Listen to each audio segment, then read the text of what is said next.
Chegamos no dia em que o meia-culpa do prefeito de Milão incendeia de vez a discussão no Brasil.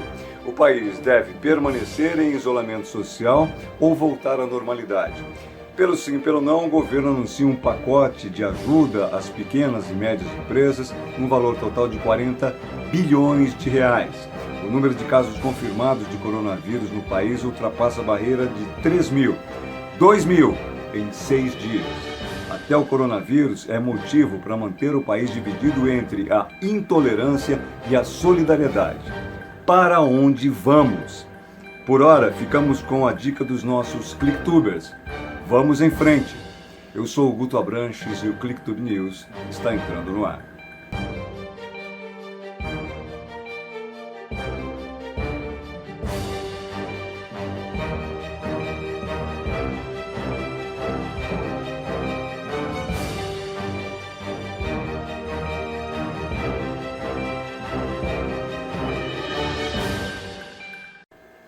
A crise do coronavírus traz para a vida real aquilo que já era conhecido no mundo, no universo digital. O vírus que primeiro se instalou na Ásia, passou pela Europa, foi bater nos outros continentes, foi bater na porta de cada um. No mundo globalizado pelas redes sociais, o conceito, a mensagem do confinamento rapidamente foi se tornando conhecida na mesma velocidade da propagação do vírus.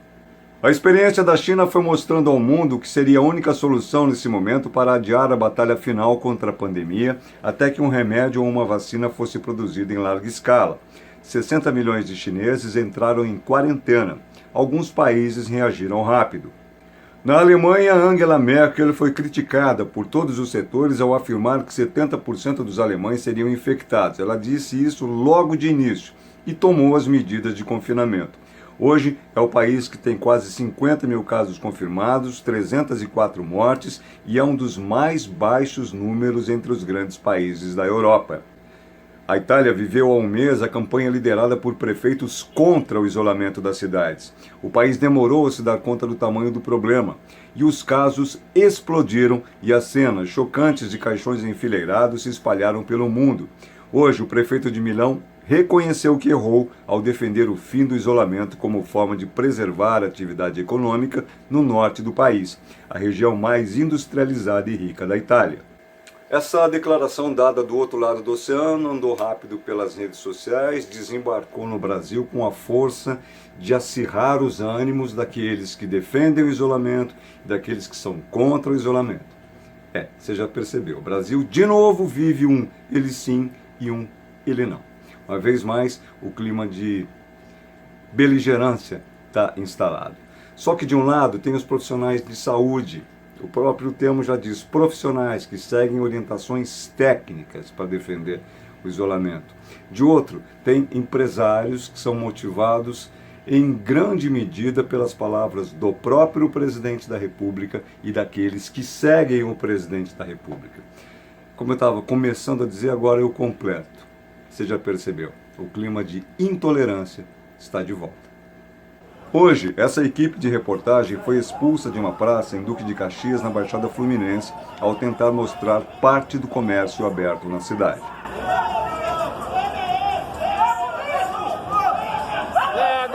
Pega ele! Fora lixo! Fora espirro! Fora Globo lixo! Fora Globo lixo! Vai, coisa de maluco, filha da puta! Isso daqui não, meu irmão! Olha, você pode até achar que os jornalistas têm culpa por essa onda de intolerância dos últimos tempos, que divide o país e já não é de agora. Você tem a sua opinião, você tem o seu direito, sem problemas. Agora, não esquecer que o jornalista sempre tem, por dever de ofício, jornalista profissional, faz isso, procura ver todos os lados envolvidos em uma mesma história. Olha que bom questionamento a ser feito, né? Outro questionamento importante, lembrar que cada um tem o seu papel na sociedade. Os policiais que prenderam o deputado estadual Gustavo Schmidt, do PSL do Rio de Janeiro, agiram com truculência, na sua opinião? Os policiais disseram que foram agredidos pelo deputado que não queria acabar com uma festa em casa. Tá doidão? Ele foi algemado e levado para a delegacia, onde estava visivelmente alterado e reagindo à prisão. Aí, você é autor de lado de policial lá, a tua delegacia? Aqui ele não faz mais respeito a isso. Pode se tirar, por favor. Não pode? Como disse um amigo meu, quem está certo? Quem está errado? Quem tem a resposta? O que dizem as vozes da consciência? O presidente Jair Bolsonaro mostrou mais uma vez ser merecedor da nossa confiança. Desmascarou os hipócritas, revelou ao povo os potenciais golpistas e se antecipou à destruição da nossa economia. Minha admiração cresce a cada dia. O Brasil tem jeito.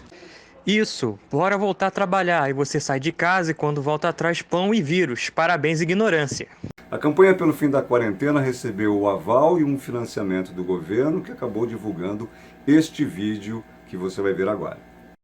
Para os quase 40 milhões de trabalhadores autônomos, o Brasil não pode parar.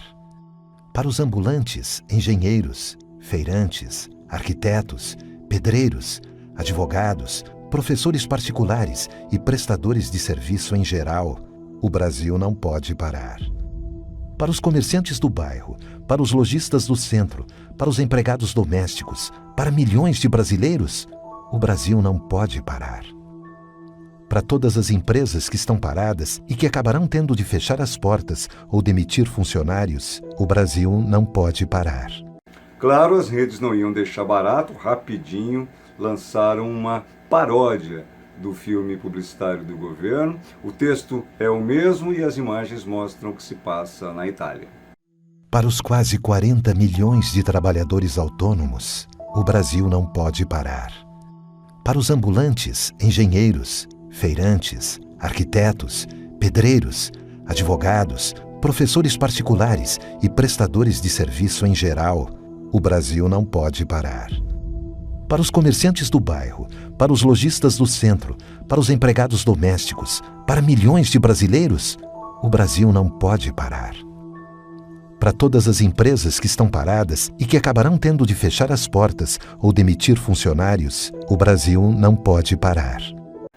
A questão é que toda esta mobilização pelo fim do confinamento e a ideia de que a economia não pode parar, elas acabaram mobilizando muito, sobretudo os seguidores do presidente Jair Bolsonaro.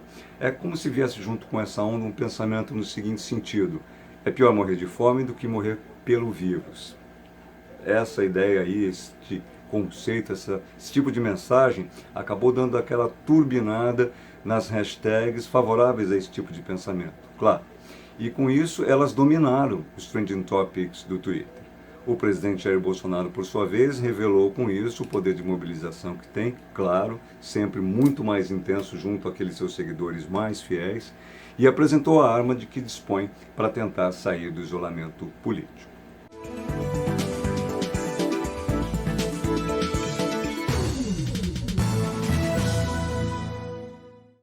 Depois de uma queda de braço na semana inteira entre governadores e presidente da República, discutindo a manutenção da quarentena ou a volta à normalidade das atividades econômicas, o Estado brasileiro finalmente começou a se mexer no sentido de proteger a economia dos efeitos do coronavírus. Ontem, quinta-feira, a Câmara dos Deputados aprovou uma emenda liberando algo em torno de R$600 para desempregados informais e pessoas que trabalham sob regime de MEI. Essa renda pode chegar até R$1.200 no caso de filhos, né? No caso de famílias com filhos. O governo tinha proposto R$200, né? Era a proposta inicial do Paulo Guedes, né? Mas na Câmara eles conseguiram levantar essa quantia para R$600 como base, né? E hoje o Banco Central resolveu abrir uma linha de crédito de 40 bilhões de reais para ajudar empresas com a folha de pagamento. Basicamente vão subsidiar a folha de pagamento de pequenas e médias empresas com um juro bem razoável para os padrões brasileiros, 3,75% ao ano.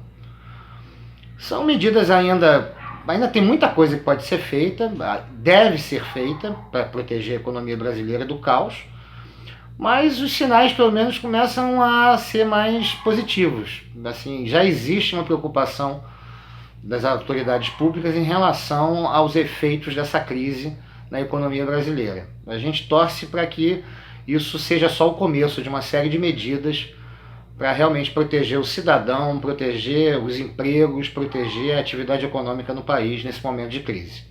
Outra notícia que agitou as redes sociais, o cenário do coronavírus e da política no mundo hoje, foi o anúncio de que o primeiro-ministro britânico Boris Johnson tem também coronavírus. Quem vai trazer detalhes para nós é a nossa clicktuber no Reino Unido, a Silvia Lourenço, do canal Lifestyle. Oi, Silvia. Olá, Guto. Olá a todos que nos assistem aqui no ClickTube News. Eu sou Silvia Lourenço e mando notícias para vocês diretamente aqui de Londres. Hoje pela manhã nós soubemos que o primeiro-ministro Boris Johnson está com coronavírus. Essa é uma notícia que acaba desestabilizando um pouco a população do Reino Unido, porque há 2 dias nós soubemos também que o príncipe Charles também está com coronavírus. O príncipe Charles é o próximo rei na linha de sucessão, depois da mãe dele. A mãe, a rainha Elizabeth, e o pai estão isolados no castelo de Windsor. Parece que estão bem, não temos notícias que eles estejam com nada. O primeiro-ministro e o príncipe Charles, ambos estão isolados em suas casas. O número de casos de coronavírus também não para de crescer aqui no Reino Unido, já são mais de 14.500 casos. Mais ou menos 750 mortes até hoje, até essa tarde. Mas não temos só notícias ruins. Essa semana o governo liberou uma série de medidas para ajudar a população, liberou 330 bilhões de libras para conter os empregos. Os autônomos também vão ter uma ajuda, então quem é autônomo e tiver em dificuldade pode aplicar para receber 3 meses de salário com teto máximo de 2.500 libras por mês. O governo também está construindo alguns hospitais, estão correndo para tentar dar conta dessa pandemia. E tem uma coisa também que pra gente foi bastante inspirador, digamos assim, e acalentador. Eles estão chamando de volta os médicos e enfermeiros que já estão aposentados. Então a gente vê algumas histórias aqui de médicos com mais de 80 anos na linha de frente, combatendo o coronavírus e ajudando a população nos hospitais. Ontem à noite nós abrimos as janelas às 8 horas da noite para aplaudir os médicos, os enfermeiros, os staffs dos hospitais, as pessoas que estão ajudando a conter a pandemia. É isso, Guto, obrigada, um abraço para todos. Quando eu tiver novas informações eu volto com vocês, tá? Um beijo.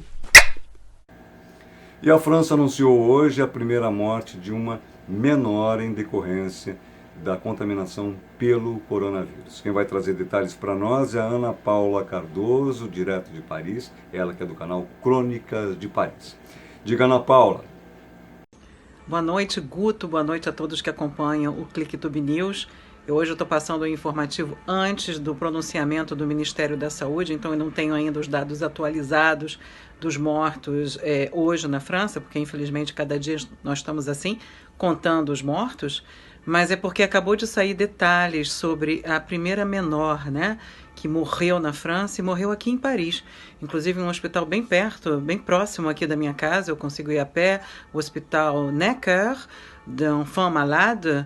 A menina de 16 anos que morava na região parisiense, num subúrbio, há 2 semanas apresentou um sintoma de tosse. Ela não tinha nenhuma doença pré-existente, não era diabética, não fazia parte do chamado grupo de risco. Então, durante essa semana, ela tossiu, depois, uma semana, se agravou um pouco, ela foi diagnosticada como um estresse pulmonar, né? Uma pequena inflamação pulmonar. E a família, a irmã mais velha e também a mãe, descreveram que foi tudo muito rápido. Em uma semana ela já apresentou uns sintomas de dificuldade respiratória, ela foi levada para um hospital em Essonne, que é a região onde ela habitava. Em Essonne não houve condições de atendê-la e ela foi transferida de ambulância aqui para Paris, para ser tratada nesse hospital, da Enfants Malades, e veio a falecer em 24 horas. Na madrugada de ontem, 1h da manhã, sua mãe recebeu uma ligação dizendo para ir correndo para o hospital. E quando lá chegou, a sua filha não tinha mais vida. Então, a irmã hoje declarou ao jornal francês Le Parisien que está na hora da gente parar de dizer que é uma doença de grupo de risco. que o caso da Julie, uma bela menina de 16 anos em plena forma, é a prova disso. Bom, eu conversei também com o Dr. Ramzi, um amigo meu, que é médico radiologista, estava ontem de plantão no Hospital Lavoisière, ali no 10º arrondissement de Paris, e ele me disse que numa noite de plantão, ele começou o plantão às 22 horas, encerrou hoje, na manhã de hoje, sexta-feira, às 6 horas, ele atendeu 32 pacientes, sendo que 25, isso tudo na emergência, sendo que 25 com suspeitas de Covid-19 e 20 deram positivo. Ele encerrou, né, nós falamos por telefone, ele encerrou a ligação pedindo para eu cuidar muito de mim e para que eu evitasse ao máximo sair de casa.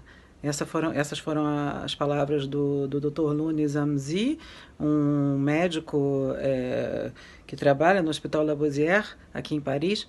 Quer dizer, fique em casa ainda é, nesse momento de muita incerteza sobre essa doença, Guto, a melhor coisa a se fazer. Eu sou Ana Paula Cardoso, do canal Crônicas de Paris, para o ClickTube News. E uma outra imagem chamou a atenção do mundo hoje. Ela veio do Vaticano. Pela primeira vez na história da igreja, um Papa sentou sozinho no meio da Praça São Pedro. O Papa Francisco fez uma prece e deu a indulgência plenária, que é o perdão dos pecados, a 1 bilhão e 300 milhões de católicos. No Brasil, o número de casos já passa de 3 mil, mas a subnotificação é um problema que só poderá ser resolvido quando mais testes para coronavírus forem aplicados a muito mais gente. Porque tem gente sendo acompanhada sem fazer teste. E, inclusive, há óbitos que podem ter a ver com o coronavírus e não entram nas estatísticas do coronavírus por causa disso. O país tem hoje, segundo um dado que foi divulgado e chamou muita atenção das autoridades sanitárias, em uma semana, o Brasil registrou 9 vezes mais casos de problemas respiratórios do que acontece normalmente. Só nesse pacote seriam aproximadamente mais 2 mil casos que podem ter relação com o coronavírus do que normalmente aconteceria. E essa é uma informação da Fundação Oswaldo Cruz, a Fiocruz. Claro que com isso o Ministério da Saúde está procurando reforçar as unidades de saúde com a compra emergencial de 15 mil ventiladores pulmonares. Ainda de acordo com o Ministério da Saúde, o Brasil enfrenta neste momento, além do coronavírus, uma epidemia de influenza e de dengue. Hoje o governo ampliou para os portos as medidas de restrição já adotadas nos aeroportos e nas fronteiras. A medida vale por 30 dias. No balanço dos casos, São Paulo é o estado com maior número de casos e de mortes também. Rio de Janeiro é o segundo estado mais atingido pela doença, mas a Secretaria Estadual de Saúde diz que a curva de contágio está mais achatada do que a média do país. Mas o Ministério da Saúde considera cedo para avaliar se esse é um efeito do isolamento social. Está em casa, né? Fazendo nada, pensando muito, preocupadão aí se vai ter dinheiro para pagar os boletos que vão chegar, os boletos que já chegaram. Meu amigo, você não está sozinho. É praticamente a mesma situação de todo mundo. A gente está vivendo uma exceção, a gente está vivendo um momento para refletir, para parar e pensar nas pequenas coisas cotidianas que fazem a gente ser feliz, mesmo que seja aos pouquinhos, todos os dias. Quer ver? Hoje a hashtag Sextou com S de saudade trouxe um pouco mais de ternura e de alegria para as nossas alminhas nas redes sociais. Teve saudade da escola, eu falei que ia sentir saudade. Teve saudade da praia, afinal os dias têm sido quentes na maior parte do país. Saudade de tomar um chopp com os amigos ou simplesmente jogar conversa fora. Ah, mas isso também, fala sério, todo mundo tem. Todo mundo tem uma história boa para lembrar que a vida é o nosso bem mais precioso. E que no fim das contas somos nós, cada um de nós, quem vai escolher como é que a gente vai vivê-la. Não é? Eu também tenho os meus momentos felizes, graças a Deus. Mas vou lembrar umzinho só. Que saudades que tenho de estar no conforto do estúdio do ClickTube News. Ah, meu estúdio querido, que saudade de você. Mas sabe, gente, que eu estou descobrindo? Você gosta de ficar em casa também? Fazendo vários nada, dá um esbarrão aqui, uma cabeçada ali, uma cotovelada colar, descobre um novo cantinho, o que vai virar uma nova mania, o que se tornará uma teimosia. Parou. Passou. Já passou. Vamos parar com esse assuntinho e encerrar essa edição de hoje em alto estilo, com música, com planos para quando essa bendita passar. A música é de Léo Russo. Fiquem com Deus. Fiquem bem. Fiquem em casa. Obrigado, gente. Fala, galera. Vou cantar um samba que eu acabei de compor pelo WhatsApp com meu xará Léo Pérez, nessa fase aí de quarentena. O nome do samba é Quando Isso Tudo Passar. Quando isso tudo passar, vai ter maratona de roda de samba. Quando isso tudo passar, eu quero abraçar o meu povo e cantar. Quando isso tudo passar, minha gente, não perca a fé, a esperança. Quando isso tudo passar, a gente se encontra na mesa de um bar. Vem! Quando isso tudo passar, vai ter maratona de roda de samba. Quando isso tudo passar, eu quero abraçar o meu povo e cantar. Vou cantar. Quando isso tudo passar, minha gente, não perca a fé, a esperança. Quando isso tudo passar, a gente se encontra na mesa de um bar. Eu quero beber com meus amigos em Vila Isabel, uma roda por dia de Copacabana.